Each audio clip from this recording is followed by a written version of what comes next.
ने lecture part 11 को discuss करना है, जिसमें सबसे पहले डिफिनीशन आएगी लाइन इंटीग्रल की। तो लाइन इंटीग्रल क्या है? लाइन इंटीग्रल के लिए जो कैपिटल एफ होगा वो एक कंटिन्यूअस वेक्टर फील्ड होगा। वेक्टर फील्ड मतलब एफ जो होगा वो एक वेक्टर फंक्शन आएगा कुछ इस तरह, for example f1i plus f2j plus f3k, और ये कंटिन्यूअस भी होगा। कंटिन्यूअस मतलब कि इसका जो वेक्टर होगा उस ये इस तरह जाएगा, यानी इसमें कोई होल ब्रेक नहीं होगा, और यानी वो ये कंटिन्यूअस कर होगी। ठीक हो गया। Vector function r of t, और किसके ऊपर डिपेंड करेगा? बेसिकली r ऑफ t के ऊपर, और t की लिमिट कहाँ से कहाँ तक होगी? a b तक होगी। तो ये इसकी लाइन इंटीग्रल आएगी। ये इसकी क्या आएगी? Line integral. यानी आप f में r ऑफ t पुट करोगे, और साथ में ये जो dr है ये बेसिकली किसकी इक्वल होगा? r डैश dt की इक्वल होगा। फिर इसमें पुट करोगे तो ये आपका क्या आएगा? रिक्वायर्ड लाइन इंटीग्रल आएगी। ठीक हो गया। अब कुछ रिमेंबर आपने पढ़ने हैं। रिमेंबर देखिए आपको इस तरह एफ फंक्शन गिवन होगा, फिर आपने x की जगह x ऑफ t पुट करना है, y की जगह y ऑफ t इस तरह पुटिंग करनी है। ये जो r है ये किसकी इक्वल होता है? एक्स आई प्लस वाई जे प्लस जी के की इक्वल होता है, लेकिन हम इसकी डेरिवेटिव लेंगे तो r डैश आएगा, x डैश आएगा, y डैश आएगा, z डैश होगा, साथ में dt होगा। ठीक हो गया।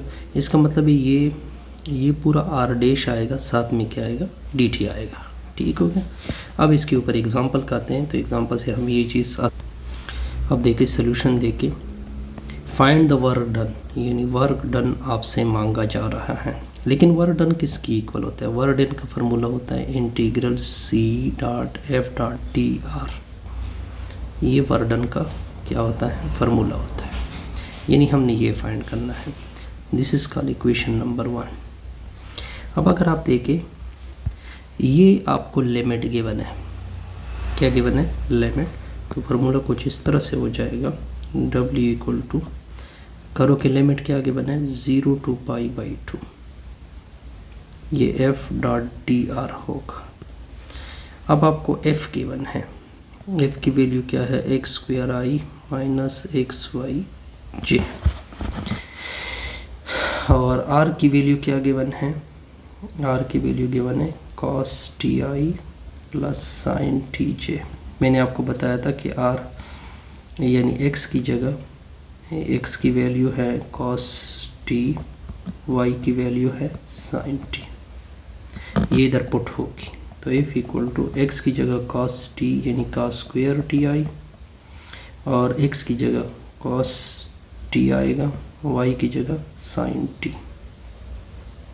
y की जगह क्या आएगा? साइन t आएगा। यहाँ तक ओके? बिल्कुल। अच्छा, अब आपको क्या चाहिए? अब आपको dr चाहिए। r की वैल्यू क्या है? cos ti plus sine t j. ठीक हो गया। तो दोनों अतराफ पे डेरिवेटिव अप्लाई करोगे।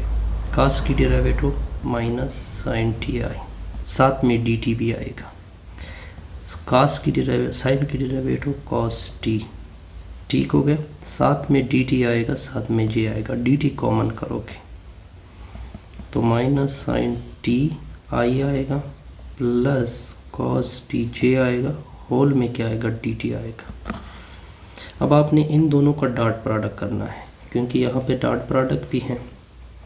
तो f डॉट dr, तो देखिए साइन i डॉट आई से तो 1 आएगा, और cos और ये मल्टीप्लाइड होंगे, यानी cos स्क्वायर और साथ में minus sine t। j dot J से क्या आएगा?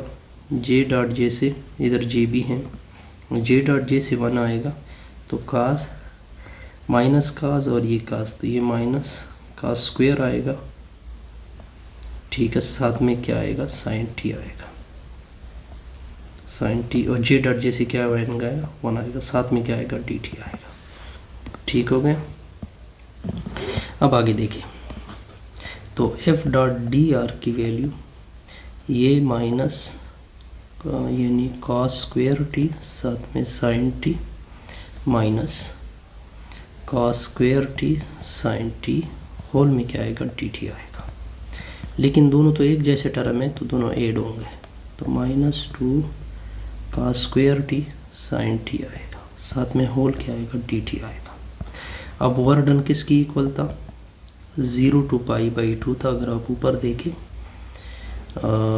एफ डॉट डी आर था, लेकिन एफ डॉट डी आर की वैल्यू ये आ गई, तो 0 to π/2 होगा, -2 cos square T sine T होगा, होल डी टी होगा। अब आगे देखें,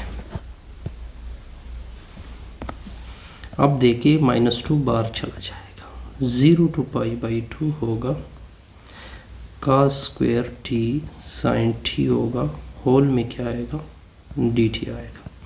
देखिए कास की डेरिवेटिव क्या होती है, ये नेगेटिव इधर अंदर कर दें, ये इधर कास की डेरिवेटिव माइनस साइन होती है, ये फंक्शन है आगे इसकी डेरिवेटिव है तो रूल अप्लाई होगा, तो ये आ जाएगा कास क्यूब, नीचे क्या आएगा 3 आएगा, लिमिट क्या होगा 0 to π/2, तो W इक्वल टू यानी वर्क डन 2/3 होगा, पहले अपर लिमिट होगा कास π/2 ऊपर क्यूब माइनस कास 0 ऊपर 3 आएगा, कास π/2 0 होता है, तो W इक्वल टू कास 0 क्या होता है 1 होता है, तो -2/3 क्या आएगा, इसका आंसर आएगा।